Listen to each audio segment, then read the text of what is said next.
The Adventures of Tom Sawyer by Mark Twain Longman Simplified English Series Read by อัชราบุญเลิศ Chapter 27 Served Thursday afternoon came. The village of St. Petersburg still mourned. Public prayers had been said for the lost children. Most of the searchers had given up the search and had gone back to their daily work, saying that it was planned that the children could never be found. Mr.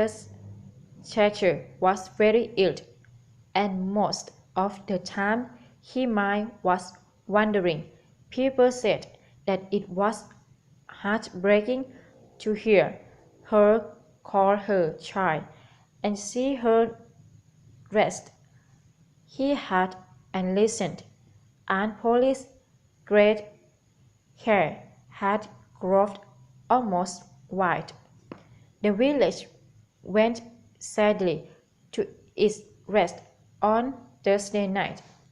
In the middle of the night, a wild burst of ringing broke from the village bells, and in a moment the streets were swarming with excited, half-dressed people who shouted, "Get up! Get up! They're found! They're found!"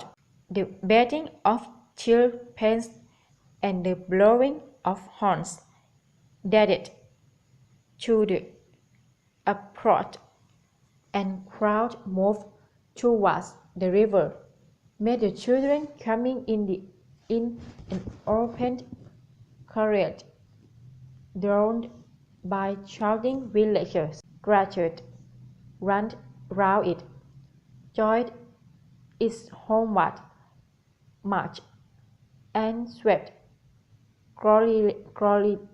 gloriously up the main street, cheering many. The village was lit up. Nobody went to bed again. It was the greatest night the little child had ever seen. During the first half hour, a procession of villagers met. They were one by one through Judge Thatcher's house, said the saved ones, and kissed them, shook Mrs. Thatcher's hand, and wandered out, raining tears all over the place. Aunt Polly's happiness was complete, and Mr. Thatcher's nearly so. It would be complete as soon as the messenger sent to the cave with the great news reached her husband.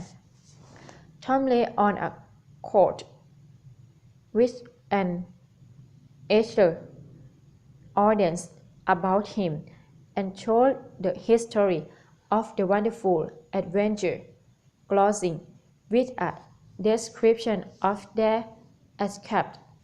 He followed two passages as far as his knife string would rest.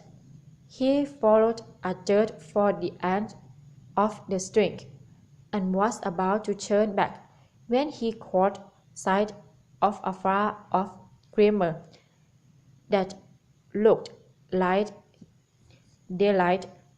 He crawled towards it, plunged his head and shoulders through a small hole, and saw the broad Mississippi rolling by. And if it had happened night, he would not have seen that glimmer of daylight, and would not have explored that passage any farther.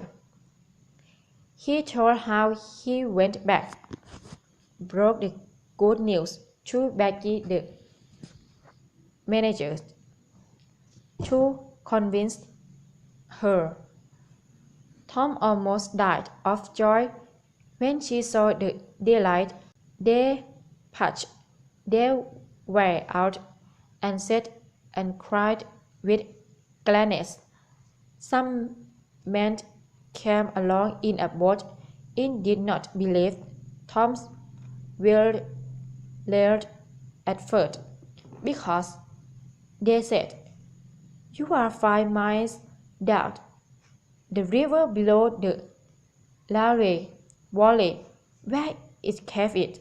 The boatman rowed them to a house, gave them a supper, made them rest till 2 and 3 hours after dark, and then brought them out before daylight.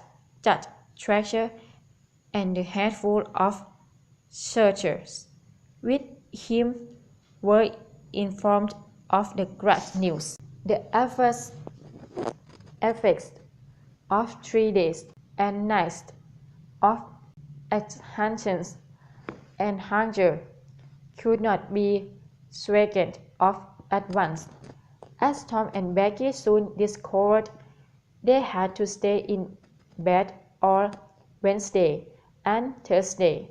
Tom was nearly as strong as even by Saturday, but Becky did not leave her room until Sunday, and then he looked as if he had had a long illness.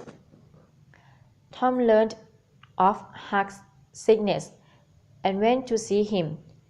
The widow Douglas stayed by to see that no exciting subject was mentioned to the patient. At home, Tom was told of the Cardiff Hill affair and that the wretched man's body had been found in the river near the ferry hanging harbours. He had been drowned while trying to escape. A fortnight later, when Tom called at Judge Treasure's to see Becky, and Judge and some friends made Tom talk, someone asked him jokingly if he would like to go to the cave again. Tom said that he would not mind. "Well, I've not the least doubt that there are others like you, Tom," said the judge, "but we prevented that. Nobody will get lost in that cave again. Why? Because 2 weeks ago I had its big door strengthened and locks put on it, and I've got the keys." Tom turned as white as a sheet. "Oh, Judge, Redskin Joe in the caves."